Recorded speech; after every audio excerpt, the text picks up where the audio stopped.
which is just one day, we have stress management and support group tomorrow.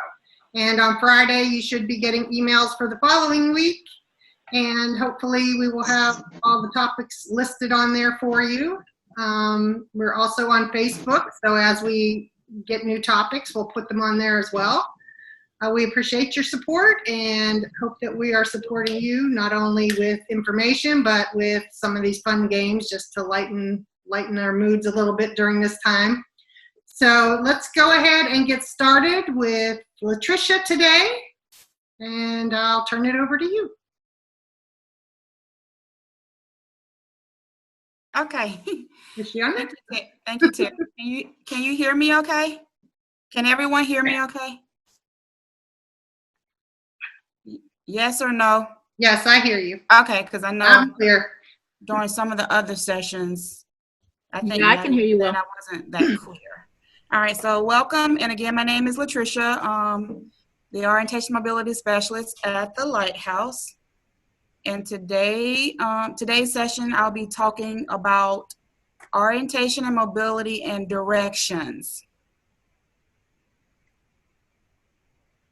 So basically, as it relates to directions, I'll cover the importance of being able to give good directions as well as receive them, whether it's directions on how to get to your home or directions on how to get to a place of interest that is of interest to you.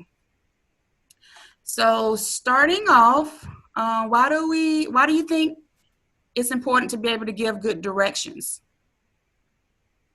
Anyone? Do you want me to unmute everybody? Yes, please. My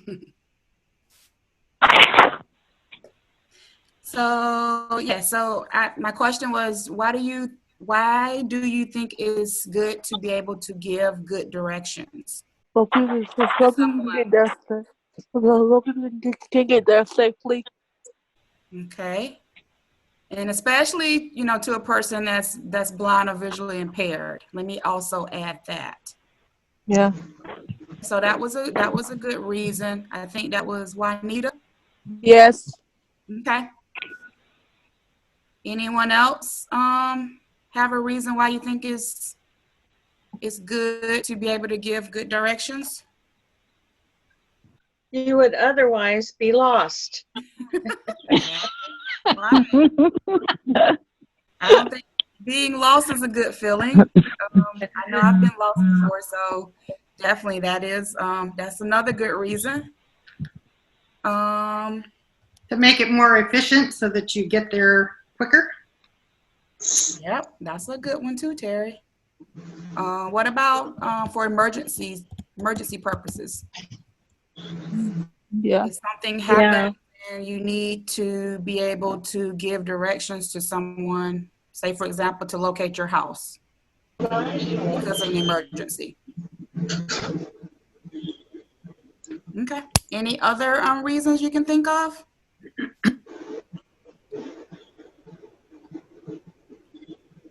What about if you're using different types of transportation? Like, for example, paratransit. Does everyone know what paratransit is? Nope. Paratransit is like the transportation for person with disabilities. For Manatee County, it's called Handy Bus. And for Sarasota County, it's called SCAT Plus. So that's the door-to-door transportation. So that's paratransit. You may be taking Uber or Lyft.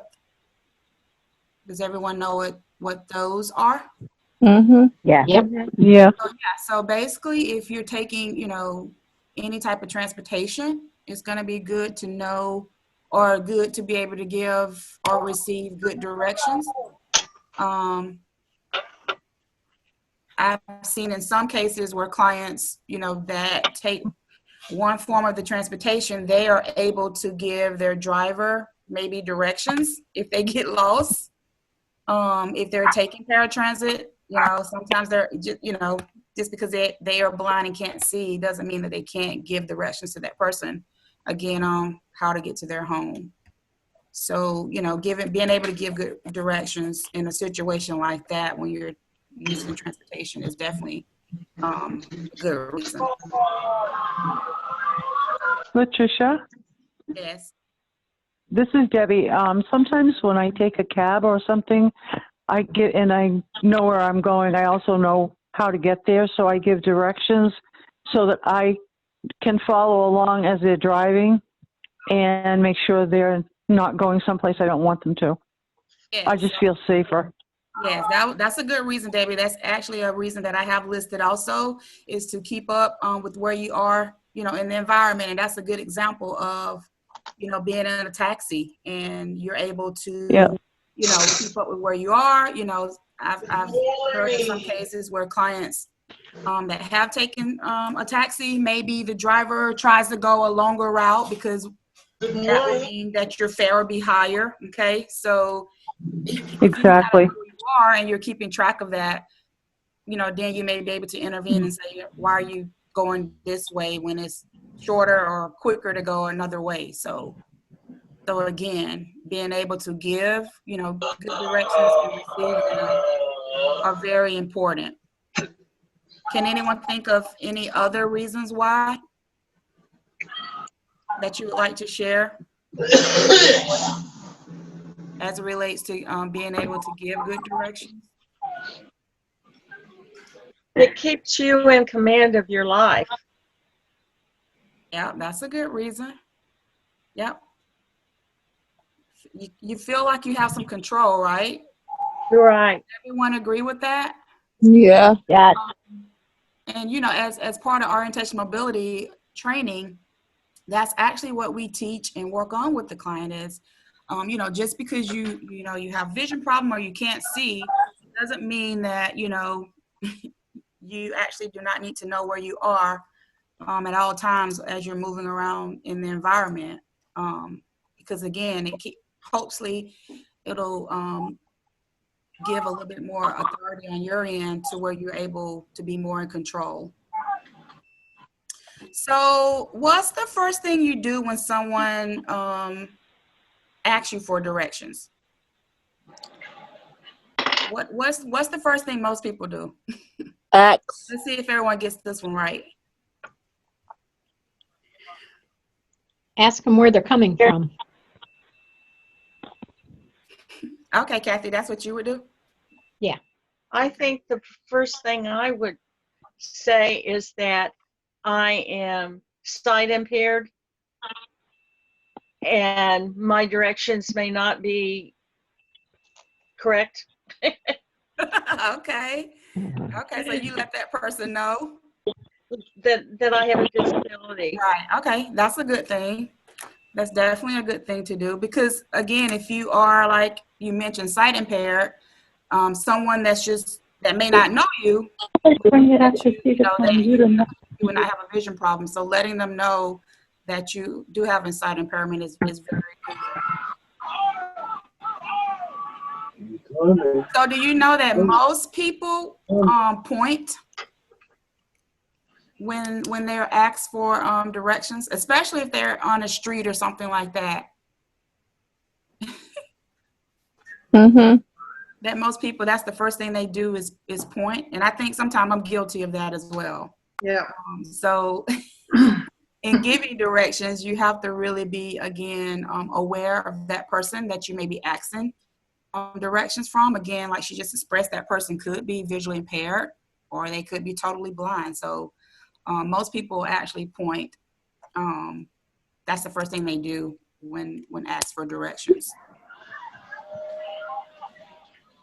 So as a person that's blind and visually impaired, do you feel like you are good with giving directions? Someone? I do. Okay. That was Debbie. What about any of the other clients on the session today? Do you feel like you're pretty good at giving someone directions? Let's just say if they wanted to get to your home. I can just send my location, my phone, like it's like location app for your phone, on iPhones, send location. That's a good way too. You said send location? Send your location? Yeah, on iPhones they have Okay, yeah, that. that's a good way. If you're not quite sure how to get to your home, yes, you can use some type of technology. So do most people on the call today, are you able to give directions to someone to get to your home? Let's start with the home first, because that's pretty important. Yeah, Does that's me everyone feel like address. they're able to give someone directions to get to their home? Yeah. Yeah. Is that majority This of is the people? Sandy. I wouldn't be able to. Who was that? This is Sandy. Debbie? Okay. Sandy. And I would not be able to because Okay. when I moved here, I was already visually impaired pretty bad.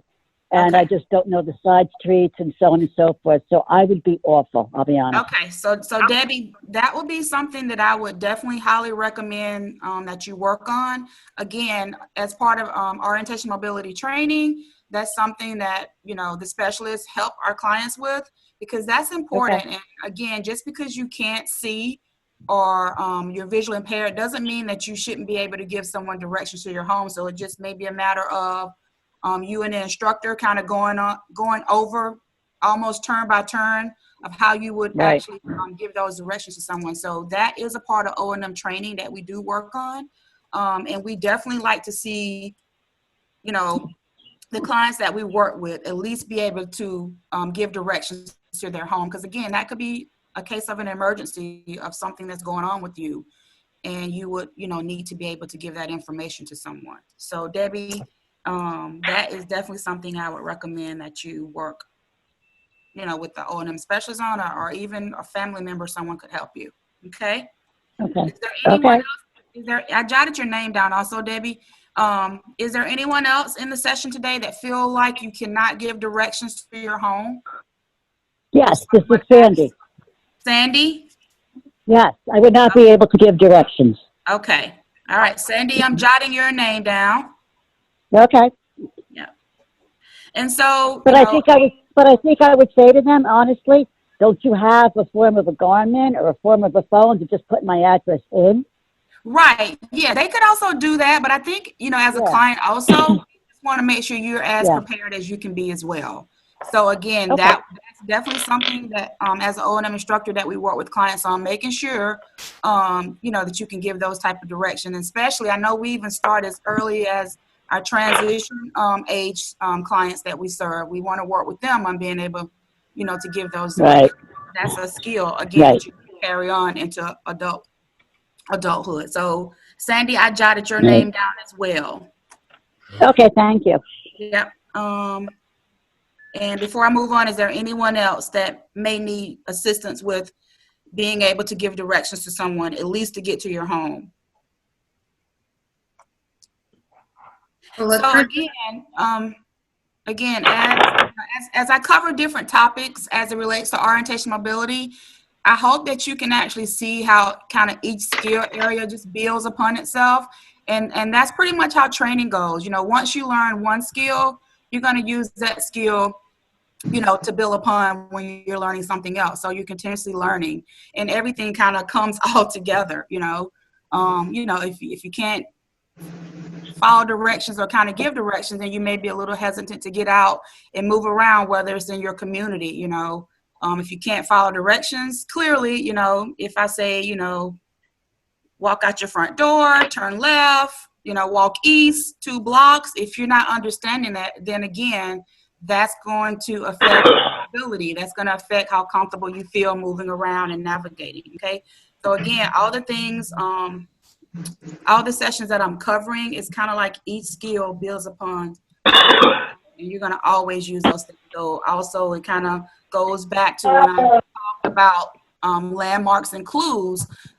Those are things that you're going to always use. So if you're giving someone directions, that may be something that you use to say, okay, you know, my home is located 3 miles from the closest CVS or something like that. So that CVS will be a landmark maybe that someone could use in locating your home. So again, you're going to always reference back to a lot of these strategies and techniques that we teach. No.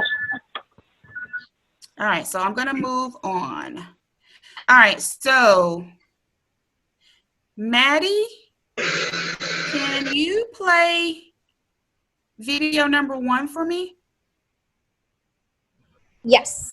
Okay, and video number 1 is just, this is a lady who looks to be in a office type setting, and she's trying to locate a different room in the building. So she is asking this gentleman for directions on how to get to this office. So that's the setting of the video. And so again, you know, being able to, again, give directions and receive them, you know, is very important when you're talking about being able to move around, and especially move around safely.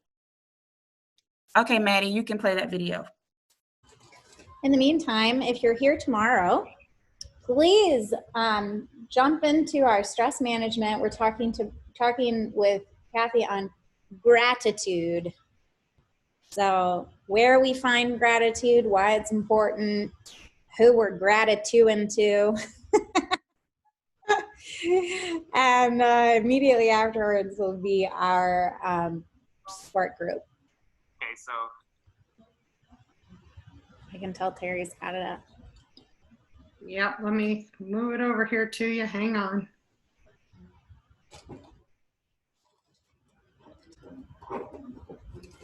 Beautiful. Right. I was wondering if you can give me directions to room 300. okay, so you're going south, 50 yards eastward, and then you're gonna take a right eastward, and then Could you please be a little less technical, Mr. GPS? okay, you just go straight, take a right, it'll be the double bound doors. Well, that was helpful. Thank you.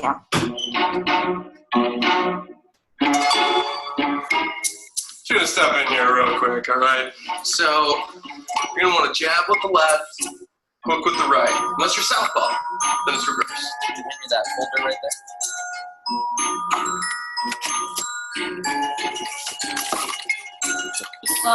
If you turn like 90 degrees to your right and walk straight ahead like 100 feet, more like 140 feet, you will see the room. Do you want me to convert it to meters? Flower's actually gonna be to your 230, and then it's gonna be at my 12. Yeah, to your 230, a little bit more 230, a little bit, just a little bit closer. It's colder, warmer. I stopped at a light, you know, for an intersection. There was a guy next to me, and I think when he saw my cane, he just kind of freaked out. And he started, you know, trying to explain to me, oh, that there's a tree right here, there's a bush right here, there's a pole. On the other hand, sometimes you get people who just don't give you enough information. When I ask where something is and you just, you know, point over there, like, where are you pointing? I think the best way to give directions is to just be practical, you know, be clear, but also be concise. I don't need like GPS directions. I mean, if I want that, I can just use my phone.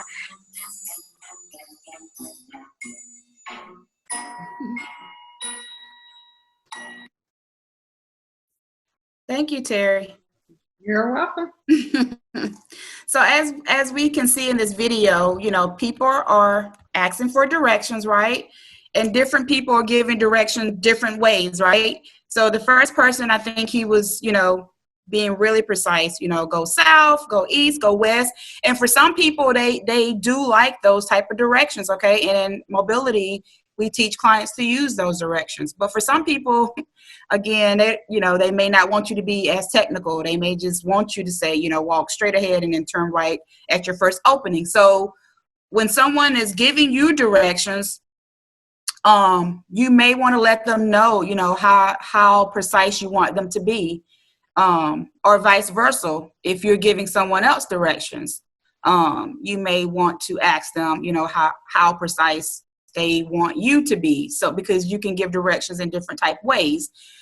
We also saw in the video where one man, he was actually looks like he was helping this lady to cook, and he was trying to give directions as it relates to her picking up something, it sounded like. And he was saying, you know, and basically he was using the clock face method as it relates to giving her directions, saying, you know, it was at 1 o'clock or 3 o'clock or whatever. So again, it just depends on that person and how they may interpret it, you know, what type of directions you may need. So again, that may have been helpful for that young lady, or it may not have been.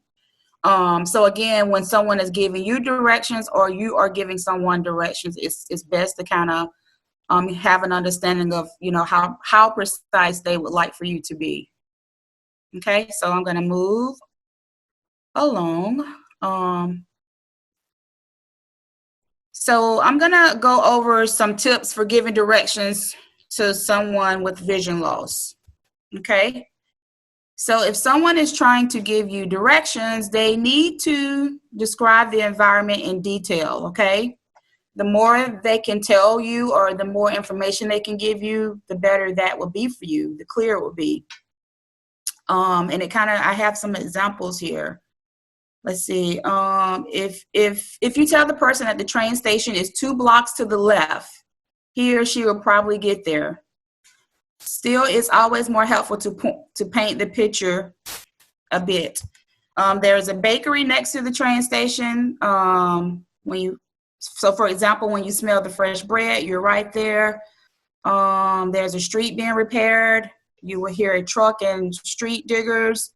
Also, if the person travels using a cane, he or she may want to know any changes in the ground texture.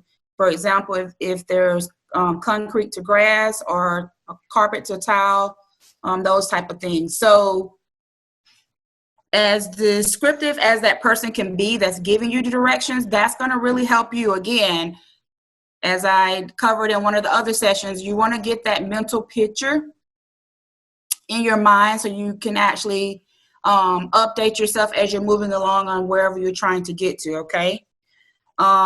Another tip is that person should not say it's right here or over there. Can anyone tell me why that's not a good for a person that's blind or visually impaired? And so many people do that. And it really irks me. And, a lot of times it may be just because I know not to do that. So again, as part of training and when you learn different things, it's part of your responsibility to educate people that may be helping you. Like, I need for you to be more precise. I need for you to not to say over there, over here. So has anyone had that experience with someone that was trying to help them find a place or locate somewhere where they use some of those terms? Yeah, I have, actually, in a store. Okay. I needed a craft supply, and the person said, it's right down there on your left. And I said, I need a little more help than that. And she took me to the aisle, and she says, right up there. Well, there were 150 little bags of things. And I said, still need a little more help. I can't see individually which ones they are. I actually needed her to get the item for me. Right. So again, that all kind of goes back to advocating for yourself. Especially if you do have some vision, it's kind of hard for people to understand like what you can see and what you can't. So I would exactly in a situation like that, as soon as you could, connect with that person, whoever may be helping you, just let them know right away. I'm visually impaired. I cannot read or see certain things. I actually would need for you to get that particular item off of the shelf for me. I mean, I think as much information as you can give that person, the better that person can help you. Again, especially for people that are visually impaired, if people that are not familiar with you, they may not understand like how much you can see, what you can see. So it's always good to kind of go ahead and let that person know that right away that they're helping you. Because I do hear that a lot with clients where people do try to help them, but again, they use terms like over there, right here, and that's not helpful. You can't see so well. Has anyone else had that experience also with someone trying to give them directions and they use those same terms? You have an example you want to share?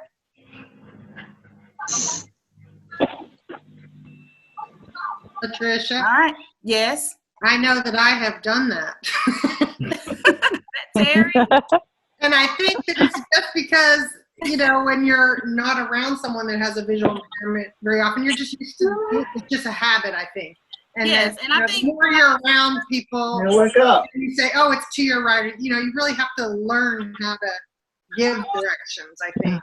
Yes, and that's what I mentioned, Terry. You know, a lot of people kind of, you know, if they're doing this, it's probably not that they mean to, but that's really all they know. So again, it's up to, you know, the person that's blind or visually impaired to educate them and let them know, like, you need to be more precise giving that direction, because, you know, over here, over there could be anywhere. For a person that's blind or impaired, and especially for a totally blind person, they would have no clue where over there is. And they think when they point over there that you can see which way they're pointing. Right, and that was the first thing I mentioned when I you know, first started the session. I was saying, what's the first thing that someone does when you ask for some type of direction? And that's one thing that most people point.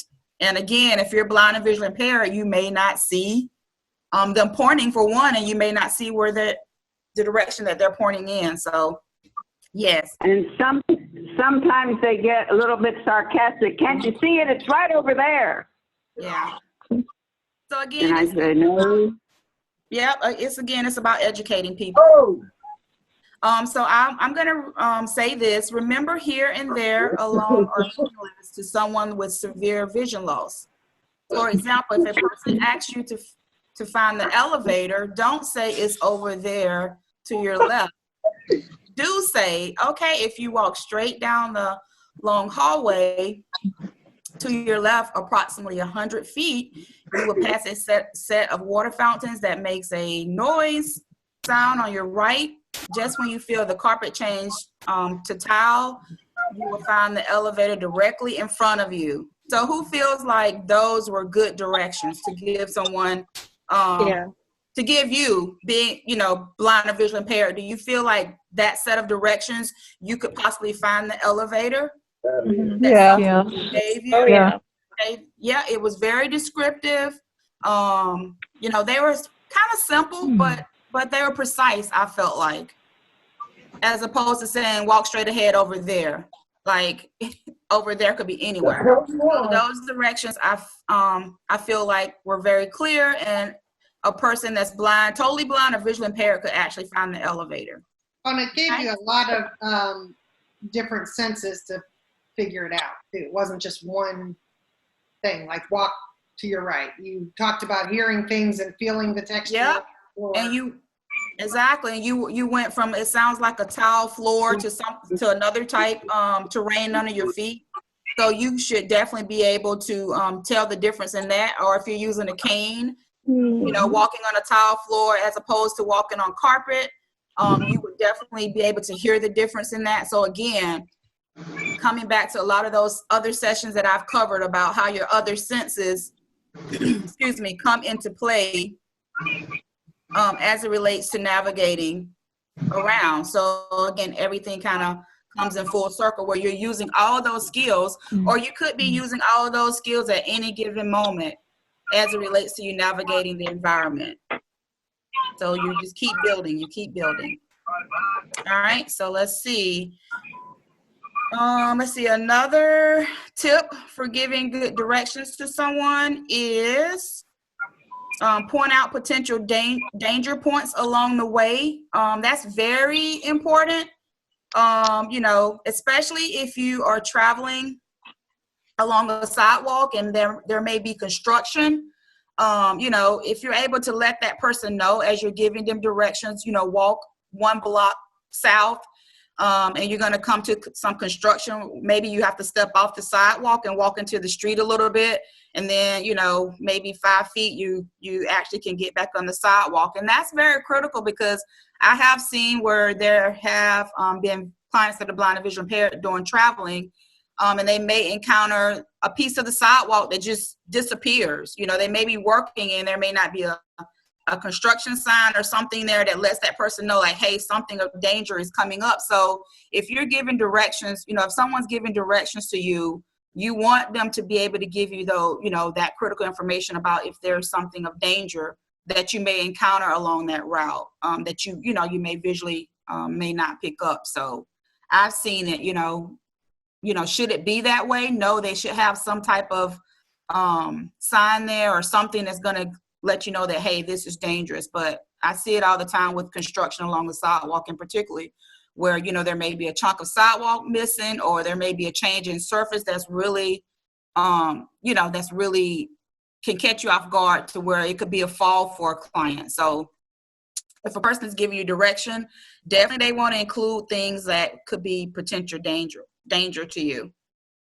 So for example, if there's a sudden steep decline in a sidewalk ahead, or if there's a tricky, busy intersection to cross, if there's a delivery truck being unloaded or blocking the sidewalk. I've seen that a lot when I am out on O&M lessons where we're doing sidewalk travel. And let's just say, again, a delivery truck is delivering something and they're on the sidewalk. So if you're using your cane, appropriately, your cane should definitely be able to detect that. But what if it's someone that's not using the cane? That could be something that you could walk, directly into, or not notice it until you are, not at a safe distance from that. So it definitely, something's blocking the sidewalk. Someone wants to let you know about that. If the pedestrian path goes from wide to narrow, that's good information to share with you. Passing on information about these things and any familiar obstacles will help the person arrive at his or her destination quickly and safely. So I definitely want to point out safely, because again, as it relates to orientation ability training, that is one of our top priorities as we're training clients, that you are safe as you navigate the environment. So if someone, again, is giving you directions on how to get from point A to point B, you want to, and it doesn't hurt if you ask those type of questions as well, because they may not think that's important, or they may think your vision may be well enough that you would see these potential dangers. So, on your part, you can even ask them, do you know if there's any type of dangers that I may encounter on this route or with the directions that you have given me? So there's nothing wrong with asking. The more information you can get, the better. So let's see. So as it relates to directions, let's just say, for example, if you are riding along in a car, let's just say with family, how many of you feel like you keep up with where you are as you're traveling or as you're moving, direction-wise? Or do you feel like once you get in the car, you kind of zone out and you don't really care where you are? I do that. Who zones out? Me. Is that Juanita? Yes. Okay, so once you get in the car with someone, you really don't. Like my mom, yeah, I just I'm with her all the time, so I get in the car with her, I just zone out and go to sleep or something like that. Okay. What about anyone else? When you are in the car with someone, do you feel like you kind of keep track of your direction? Or you just kind of ride along and don't pay attention? I try to keep track of my directions, and sometimes I'll ask, well, where are we now? So they'll. That's so I can. I do that. I do it with my friend a lot. Where are we going with my friend? But my mom, yeah, my friend. Okay. So that's very good. You want to always kind of be aware of where you are. Again, we try to work with people on trying to keep track of where you are in space, because no one wants to just kind of wander and not know exactly where you are. That's not safe, okay? So even if you don't keep track of your whole trip as you're traveling and what directions, periodically ask that question, where are we? Because, they may say, well, we're next to Publix or whatever. And then that's going to give you a sense of your directions of where you are. So if you know that you live 2 miles from Publix, then it's, that you're pretty close to home, right? So, I'm not saying that you have to keep track of where you are along the total route, but at least kind of know where you are periodically in case, if you're trying to get to Sarasota, and to get to Sarasota should only take from your house, let's say 15 minutes, and you've been driving for 30 minutes, then maybe, hey, we may have driven past Sarasota, or we're going to another, total location that I'm not aware of. So it's always good to kind of be aware, again, of your surroundings. And when you're riding with people, you know, just periodically, just ask, oh, where are we now? You know, just so that you'll have that reference point. Because I feel like most people probably would zoom out as you're riding with someone. And so, especially like if you're taking, again, paratransit, or you're in an Uber or things like that, you want to just be aware, because again, the driver could be lost. He could be taking, you know, wrong turns. And if you're kind of familiar with that route, those directions, you're going to instantly know, like, if he tells you he's on University, then you know, he should turn at the third light. If he goes past that third light, you're going to know that he's going the wrong way, and you're able to intervene. It reminds me of one of my previous coworkers who has passed away now. And I think, Maddie, if you remember this, his name was Ralph. We went to his funeral.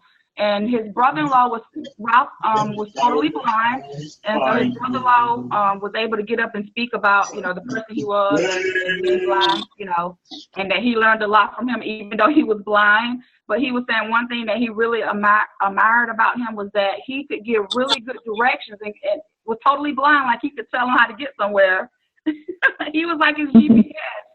And he just thought that was so amazing that he's totally blind and he's able to get around or give directions better than he was, and he's fully sighted. So, you know, that just goes to show that just because you're blind or you're visually impaired, that doesn't mean that, you know, you can't give directions to someone, or, you know, not know where you are at any given time, or be able to track where you are. Those things are important. So I always like to use Ralph as an example, because, you know, he lived in Port Charlotte, and he was able to tell people how to get, you know, from point A to point B, and they're like, geez, I've been living here for the longest, and I can't even tell anyone.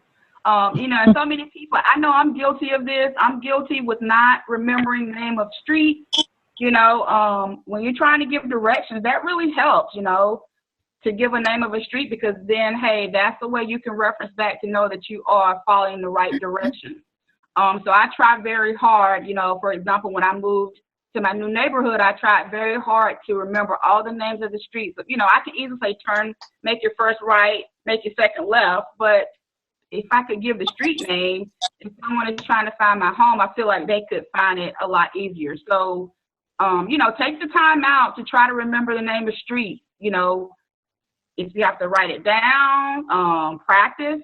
During O&M training, that is something that we work with clients on. We practice, like, you know, for example, I may just randomly say, okay, tell me how to get to your home, you know, from the Lighthouse or from Publix that's up the street from you, just to kind of, you know, do that role playing. So we do a lot of that. And believe it or not, the more you practice with giving directions to someone, the better it becomes, and you don't even really have to think about it anymore. So I know for myself personally, once I committed to learning the main streets and major streets that a person needed to turn, then I'm able to now to give better directions to someone that's trying to find my home. You made a good point too, Latricia's knowing kind of some landmarks that are near your home, like the Publix, or, you know, knowing how to get from Publix to your house so people can find that landmark and then go from there. Yes, and you know, and it's sad to say, but so many people, when it comes to giving directions to people that are blind and visually impaired, they really can't give good directions. So again, you know, as it relates to you going through training with the Lighthouse, attending a lot of these sessions, you have to start educating people, your family, your friends, your church. Like, this is how you know, this is the appropriate way to help someone that's blind and visually impaired. And it's, you know, especially with a lot of topics that we have covered, you should have a lot of information that you're able to share with people that A, is going to help get you the things that you need, or B, get you to where you need to be. So can, I don't know, Maddie or Terry, can you play the second video for me? So this video that we're going to play next is the lady and her guide dog that are actually in a store, Macy's shopping store, and she's trying to get directions from people in the store, and people are not able to give her good directions. So this happens a lot. And especially if you're in a large store like a Macy's or JCPenney's or a Dillard's, those stores can be really large. So getting good directions, you know, will definitely help you get to where you need to be. Okay, you ready? These miracles, dogs sentenced to death, brought back to health. Dr. Okay, yes, thank you. Or find the counter. Go find somebody. Go take me to somebody. Hey, you work here? Yeah. Awesome. There's like nobody around here. Oh, there's plenty of us. I don't hear anyone. So awesome. I am needing to find the elevators. The elevators are going to be right on that back wall in Betty. Okay, well, I'm completely blind. Okay. So I don't know where that back wall is. Just a moment. And are you sure? Yeah. Okay. Are you a customer? Yeah. Yeah. It's right back in the bedding. Okay. It's in the bedding. Yeah. Okay. Sweet. And what's your name? Sam, if you could get in front of me, that'd be great. I'm right here. And then she'll follow you? Yeah. Okay, so follow. Follow. Good girl. What did you say? How are you today? We're good. We are doing great. Just trying to learn the mall a little bit and teaching my guide dog. You know. That's a nice dog. Yeah, she's sweet. She's amazing. And then the elevator. So the elevators are probably hidden back here. Yeah, it goes through a shelf kind of thing. So, an elevator. Elevator. Is it ahead of us? Gosh, it's down the hallway, huh? Yeah. Sorry. Right behind you. Oh, elevator. This way? Yep. The button is right here. Right. Through to your left. Oh, right there. Yeah. Thank you, Sam. Yep. Thank you so much. You're welcome. Awesome help today. Yeah. There was like nobody. There was like nobody around, so I was like, oh, listening for voices. I appreciate it. Thank you so much. Okay, let's see here.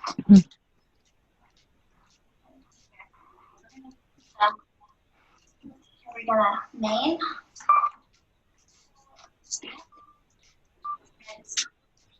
Hit the button. We're at the braille. On the button. Okay, let's go out. Careful. Let's see, I don't know. Where? No, this small. So I don't know the layout of this Macy's. I'm gonna ask somebody. Excuse me. Hello. Excuse me.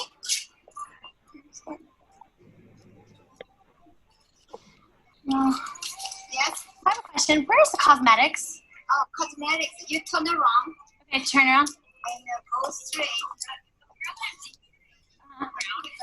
Okay, take a right. Okay, thank you. Thank you. We'll find it.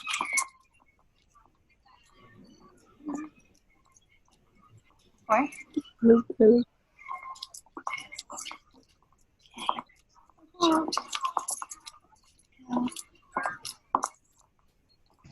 Hey, Tony. Let's go right. Go right. Yeah, no worries. But when you say order, you mean?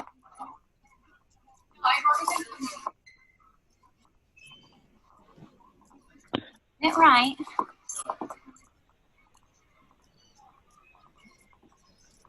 Okay, hop up.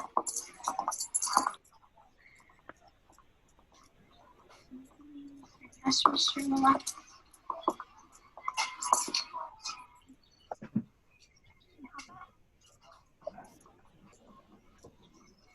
Okay, let's go find the counter. Let's go find the counter. Good girl, Tony. Good job. Hi. Hi, it's the junior department. Is this cosmetics here? This is the jewelry. The jewelry. Cosmetics right behind you. It's okay. It's behind me is cosmetics? Yes. Okay, and junior department for girls? If you go straight ahead and to your right. Straight ahead from... Go, yeah, now go near the entrance, straight ahead, to your right. Where's the entrance? If you can get me, like, my bearing. The entrance entrance is to the right also. Okay, and so if I go to the right, on the left will be the juniors? Yes. Okay. All right, thank you. Okay, into these, forward, hop up, okay, right. Oh, good. Go right, right, right. Okay, let's go forward, yep. Okay, right, good girl, hop up. Oh.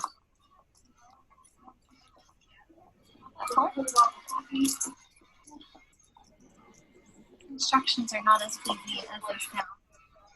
Hop up. Seriously, left. Yes, I can help you. Yeah, which way? Where am I at right now? Go this way. This way. Where am I? What is to my right? Is it the? Yeah, what is to my right? Then you go to left. I'm going to juniors, but that was. Let me take you there. I'm trying to teach my dog to, and for me to give my bearings to kind of understand. Okay. So if you can take me to where the cosmetics are. You are in Okay, right here? cosmetics. Yeah, this is Estee Lauder, but cosmetics is huge. Right. Okay. So this whole. This is on the right side of the escalator. Okay, that was the escalator. That's what I thought. And okay. then the left, we have other cosmetics too. Okay, the right and left. And the entrance to this mall is right behind me, correct? No. No? It's going to be to your right. To my right. Do you want me to take you to cosmetics, or Well, do I you want me wanted to find juniors, but if I can, I know that the juniors was to the right of cosmetics if you're coming into the mall, right? Right. Okay, right. so if I found the entrance of the mall, could we maybe do that, like of the Sure. opening of Macy's? Sure, come on up. That So way I'm I can turn around, get a better idea. and we're going to go down this way. Okay, follow. For her sake, too, to have her understand, she's so confused right now. Yeah. I have no vision at all. Okay. So, Okay. Here we go. this is the entrance.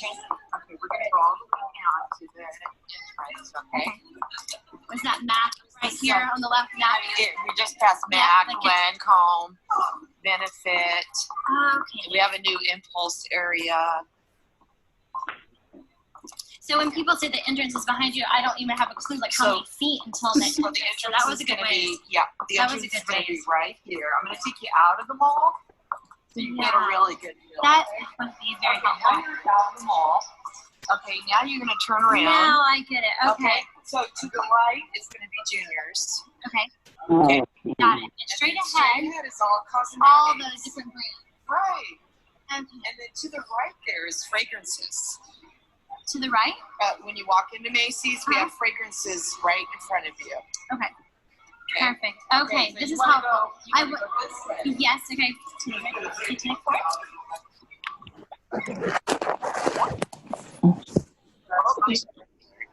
Go that way. And right in front of you is going to be juniors. Okay.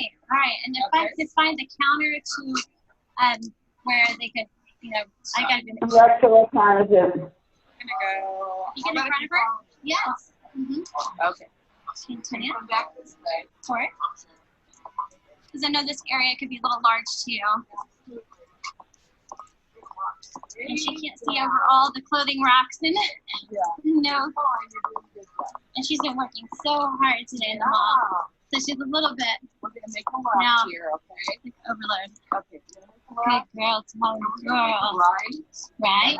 Crouch back right here in front of you, okay? In front of the counter? All right. She needs to do Yay, good job. Good girl. Mommy, right, give you thank you so much. I appreciate your help. Good girl. You get a big reward for that one. A big biscuit. Oh, good girl. All right, we made it. That was an adventure. Whew. All right, thank you, Terry. Okay. Okay, so this video is very interesting. It includes a lot of things that people should not do when they're given directions. And hopefully someone on the session today is able to pick out some things that the people did wrong and trying to help this The lady. number one skincare concern Oops, among hang women on, over I think I 40, bumped something. so it's easy to see why collagen creams have become Or it started increasingly up by popular in itself. recent years. That's okay. All So does anyone know how long it took that young lady to get to, I think she was trying to get to juniors. Does anyone know how many minutes it took her from asking for help, from getting directions, to getting wrong directions? Does anyone know roughly how long you think it took her? 15 minutes. Not quite. 35. Like 35 an No, hour. no. It took her 8 minutes to locate, I think she said juniors. From the time she walked into Macy's, when she first asked for help getting to the elevator until she reached the juniors department. It took her 8 minutes. Does anyone think she could have gotten there quicker? Yeah, if you had someone show her physically and take her there. Yes, that's always an option. What about the directions? What about the directions that people were giving her? Do you feel like they were very precise and clear? No. No. They were confusing. No. They were saying to the right, to the left. Behind you.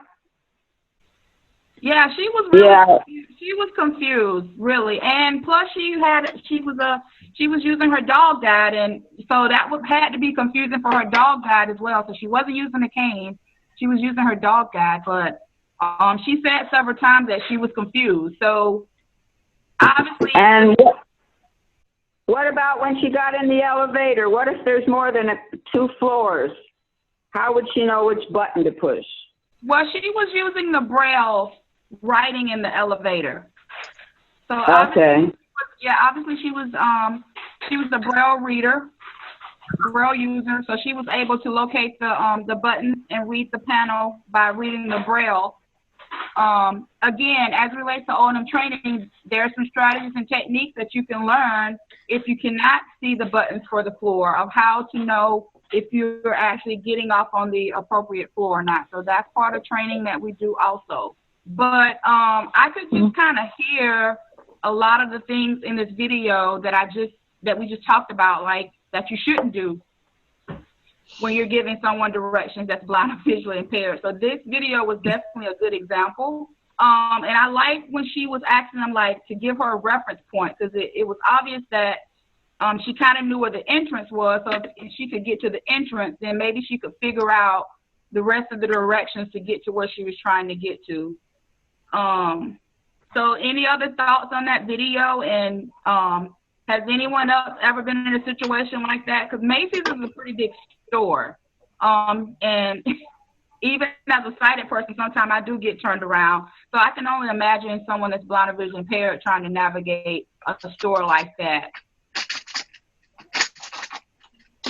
Has anyone else had a similar experience, like in a big store like that? I know Debbie mentioned, if you're still on the call, Debbie. Yeah, I am. Yeah, I know you mentioned the store that you went in. And has anyone else had the same experience when someone was trying to help you and it wasn't very helpful at that moment?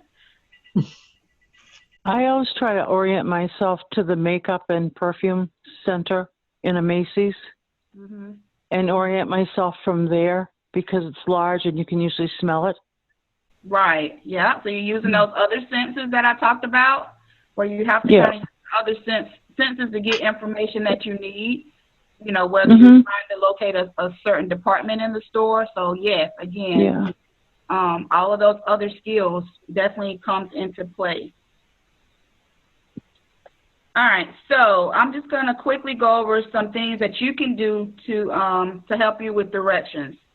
You can create a tactile map of a route that you take. So does everyone know what a tactile map is? No. So that's basically just a map that you can create. So let's just say if you wanted to kind of understand the directions of a certain store, you can create a tactile map. That's just basically where you can use what you have in the home, and it could be things that you could use like puff paint, bump dots, Braille labels, any type of tactile material like Velcro or something. And basically you try to create the layout of that area that you're trying to actually navigate. So you may want to create, you know, the Macy's store where you have the entrance, you know, from the south, entrance from the east, or whatever it may be. So you just kind of create a little map. And that's something that you can reference back to. It can be as big as you would like, or it can be as small as you would like. It just depends on, to what degree you can actually see things. You may make it small or you may make it larger. So creating a map of a route or a place that you may be trying to navigate is a good idea. You can have, if you have advanced skills and you're using technology, there are different type of technologies as it relates to your GPS that you can use that give you turn-by-turn directions. So if you're a person that needs every turn, you may want to use a GPS where it's going to tell you, turn right in a mile, turn left onto 41 or whatever the case may be, wherever you're trying to go. And then practice, like I mentioned before, if there's a certain route that you'll be going on frequently or you're trying to get to, practice those directions, practice giving those directions, practice giving directions to your home. The more you practice, the better you will get with directions. And also try to pick out some landmarks as it relates to those places. Try learning the street names. I mean, not saying that you have to learn every street names, but again, if someone's trying to find your home, you at least want to know the streets that they need to turn right or left on.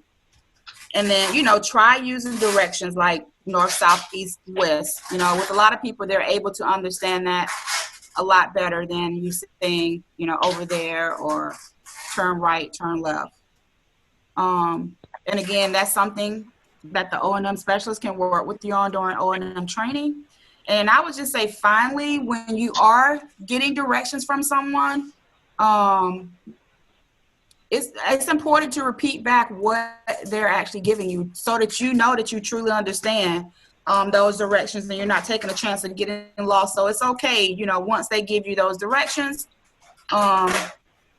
if you want to say, so I just want to clarify this with you. So you're saying this, this, and this, because, it could be a mistake that person is making as it relates to giving you the direction. So you always want to clarify with that person by repeating back those directions that they are giving you, just to make sure that you're understanding what they're telling you. Because again, no one really wants to get lost,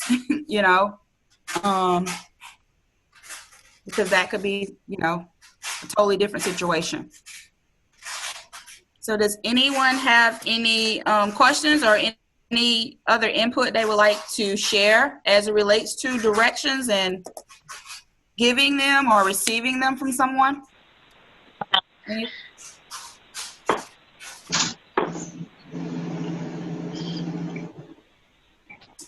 If not, that is my session today on orientation, mobility, and directions.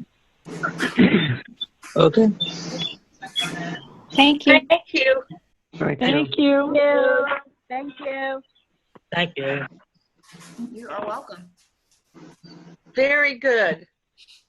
Yes, it was. Yes. Okay. So make sure you are getting precise directions, okay? Very clear. If you don't understand any parts of the directions, ask that person to repeat those things. You want to make sure that it's very clear. Trying to leave or what? Because it's really easy to make a wrong turn, and again, that could be a whole nother issue for someone that's blind or visually impaired. So directions are very important. What are you trying to do? Leave meeting. Well then, It was very good. Up, no, you got to get the red one up there. Did I bring up the? No, right there. Okay, so also I just want to remind everyone that tomorrow, for any VR clients that may be on the session today, that we are having job club tomorrow from 2 to 3. Any VR clients, you're welcome to attend.